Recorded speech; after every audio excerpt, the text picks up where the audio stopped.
আজ আমরা এমন একটা বিষয় নিয়ে আলোচনা করব যা সাধারণত বিশ্বাসের জগতে থাকে, কিন্তু আমরা তাকে একটু বিজ্ঞানের আতশকাচের নিচে ফেলে দেখব। হুম। আমাদের হাতে একটা গবেষণাপত্র আছে, শিরোনামটা বেশ interesting, the biopsychosocial science of prayer. Biopsychosocial, বাহ! ঠিক, এই বায়োসাইকোসোশ্যাল শব্দটার মধ্যেই কিন্তু আজকের আলোচনার মূল রহস্যটা লুকিয়ে আছে। মানে কিভাবে একটা ধর্মীয় অনুশীলন একই সাথে আমাদের শরীর, মন আর সামাজিক জীবনের ওপর প্রভাব ফেলতে পারে। রাইট। আমরা কিন্তু কোনো ধর্মীয় বিতর্কে যাচ্ছি না, শুধু এই গবেষণাপত্রে কি বলা হচ্ছে সেই তথ্যগুলোকেই ব্যবচ্ছেদ করব। ঠিক তাই। আর শুরুতেই একটা বিষয় পরিষ্কার করে নেওয়া ভালো। হ্যাঁ, অবশ্যই। আমাদের লক্ষ্য কোনো বিশ্বাসকে সঠিক বা ভুল প্রমাণ করা নয়, বরং একজন কৌতূহলী দর্শকের মতো করে দেখা যে বিজ্ঞানীরা যখন নামাজের মতো একটা পুরনো অনুশীলনকে বিশ্লেষণ করেন তখন তারা কি খুঁজে পান। চমৎকার, তাহলে চলুন এই অনুসন্ধানটা শুরু করা যাক। চলুন। গবেষণাপত্রটার প্রথম যে অংশটা আমার চোখ আটকেছে তা হলো নামাজের শারীরিক দিকটা। হুম। এখানে বলা হচ্ছে নামাজের বিভিন্ন ভঙ্গি, যেমন দাঁড়ানো, রুকু, সিজদা, এগুলো নাকি এক ধরনের লো ইন্টেন্সিটি রিপিটেটিভ ফিজিক্যাল অ্যাক্টিভিটি। আচ্ছা। এখন আমার প্রশ্ন হলো, এটা তো অনেকটা সারাদিন ঘরে হাঁটাচলার মতোই হালকা ব্যায়াম শোনাচ্ছে। এই গবেষণাপত্র অনুযায়ী এর বিশেষত্বটা ঠিক কোথায়? খুব ভালো একটা প্রশ্ন।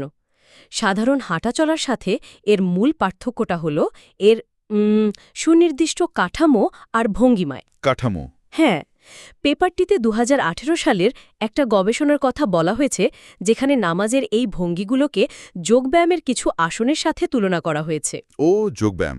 এক্স্যাক্টলি। যেমন ধরুন, রুকুতে যাওয়ার সময় আমাদের পিঠ আর হ্যামস্ট্রিং পেশিতে একটা হালকা টান বা স্ট্রেচিং হয়, আবার সেজদায় যাওয়ার সময় হাঁটু বা কোমরের জয়েন্টগুলো সচল হয়। আচ্ছা আচ্ছা। সাধারণ হাঁটা চলায় কিন্তু শরীরের সব জয়েন্ট বা পেশি এভাবে মনোযোগভাবে কাজ করে না।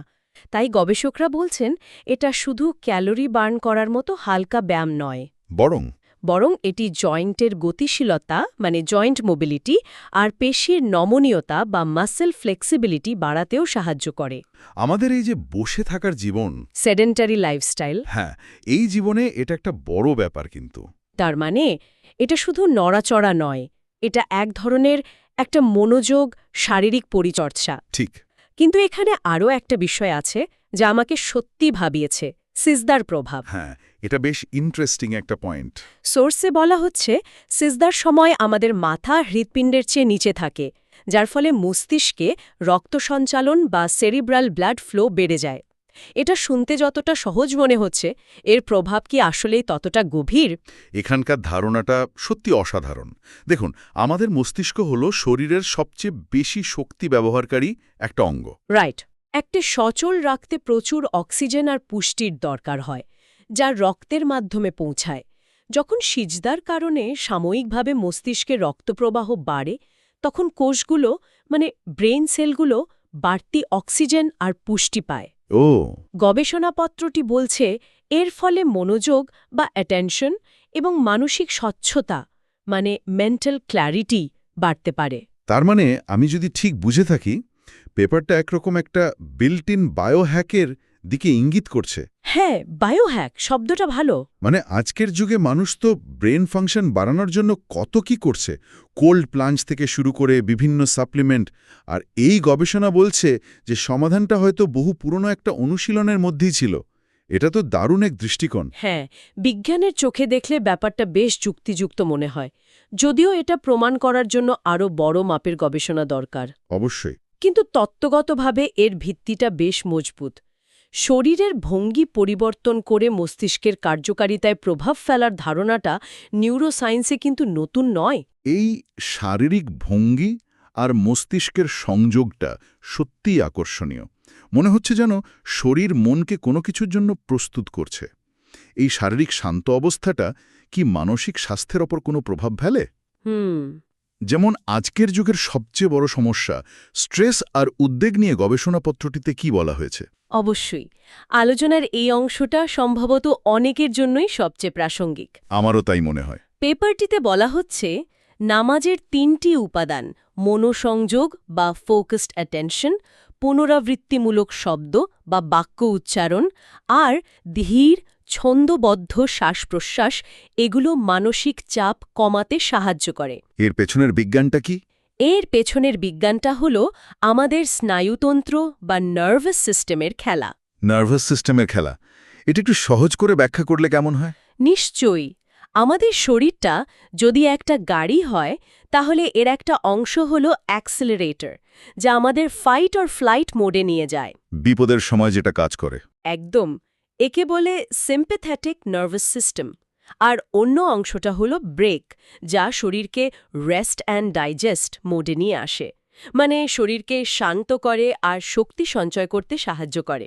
আচ্ছা, রেস্ট অ্যান্ড ডাইজেস্ট? হ্যাঁ, একে বলে প্যারাসিম্প্যাথেটিক নার্ভাস সিস্টেম। গবেষণাপত্রটি বলছে নামাজের ওই 3টি উপাদান আমাদের শরীরের এই ব্রেক সিস্টেমটাকে সক্রিয় করে তোলে। ও, ফলে স্ট্রেস হরমোন কোর্টিসলের মাত্রা কমে আসে, হৃৎস্পন্দন ধীর হয় এবং পুরো শরীর একটা শান্ত অবস্থায় চলে যায়। বাহ! এই গাড়ির উপমাটা দারুণ। তার মানে এটা সচেতনভাবে শরীরের স্ট্রেস রেসপন্সকে নিয়ন্ত্রণ করার একটা উপায়। এক্স্যাক্টলি।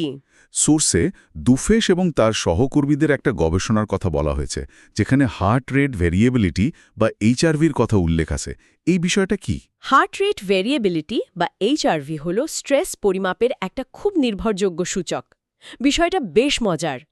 একটা সুস্থ চাপমুক্ত হৃৎপিণ্ড কিন্তু ঘড়ির কাঁটার মতো একদম নিখুঁত ছন্দে চলে না, বরং প্রতিটি স্পন্দনের মধ্যে সময়ের ব্যবধান সামান্য, মানে একটু এদিক ওদিক হয়। তাই নাকি? হ্যাঁ, হৃৎস্পন্দনে যত বেশি এই সূক্ষ্ম পরিবর্তন বা ভ্যারিয়েবিলিটি থাকে, বুঝতে হবে আমাদের নার্ভাস সিস্টেম ততটা শান্ত আর যে কোনো পরিস্থিতির সাথে মানিয়ে নিতে প্রস্তুত। আর যখন আমরা চাপে থাকি? তখন হৃৎপিণ্ড একটা যান্ত্রিক মেশিনের মতো এক ছন্দে চলতে থাকে, ভ্যারিয়েবিলিটি কমে যায়।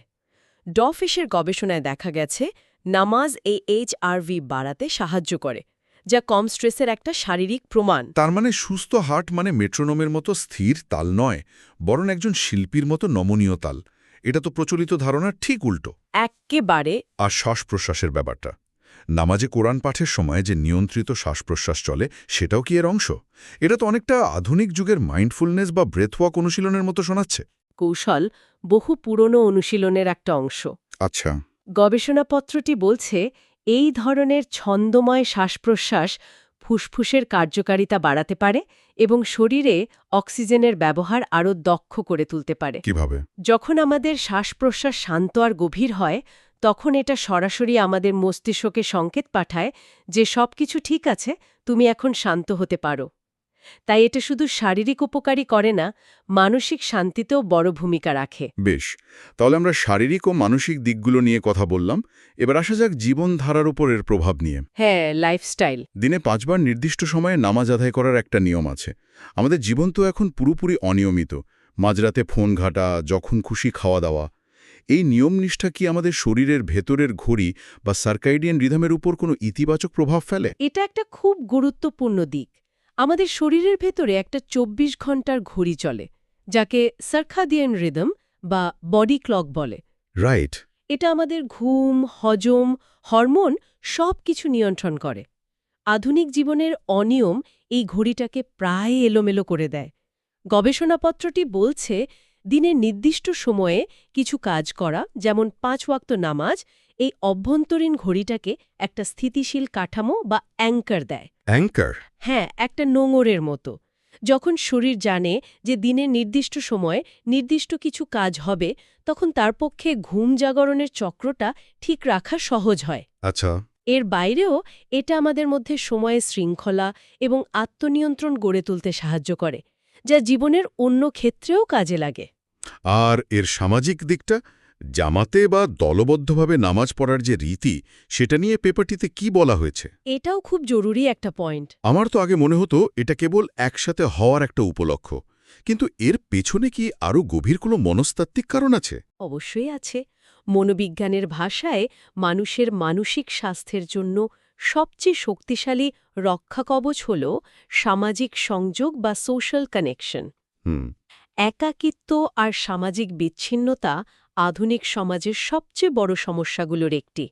গবেষণাপত্রটি বলছে জামাতে নামাজের মতো নিয়মিত গোষ্ঠীগত কার্যক্রমে অংশ নেওয়াটা একটা সম্প্রদায়ের মধ্যে একাত্মতা মানে সেন্স অব বিলঙ্গিং আর অন্তর্ভুক্তির অনুভূতি তৈরি করে। আচ্ছা। যখন একদল মানুষ একসাথে একে ছন্দে একই কাজ করে তখন তাদের মধ্যে একটা শক্তিশালী বন্ধন তৈরি হয়। সমাজবিজ্ঞানে একে কালেকটিভ এফারভেসেন্স বলা হয়। কালেকটিভ এফারভেসেন্স মানে একটা সম্মিলিত উচ্ছ্বাসের অনুভূতি যা ব্যক্তিগত অনুশীলনে পাওয়া যায় না। এই অনুভূতিটা একাকিত্বের বিরুদ্ধে একটা শক্তিশালী প্রতিষেধক হিসেবে কাজ করতে পারে। এই সমস্ত তথ্য বেশ ইতিবাচক, কিন্তু একটা প্রশ্ন থেকেই যায়। বলুন। এই গবেষণাগুলো কতটা নির্ভরযোগ্য? মানে এগুলোর সীমাবদ্ধতা কি? কারণ অনেক সময় এই ধরনের গবেষণার ভুল ব্যাখ্যা হওয়ার সম্ভাবনা থাকে। এটা সবচেয়ে জরুরি প্রশ্ন, আর এখানে আমাদের একটু সতর্ক থাকতে হবে। ঠিক। গবেষণাপত্রটি নিজেই এর সীমাবদ্ধতার কথা খুব স্পষ্টভাবে স্বীকার করেছে।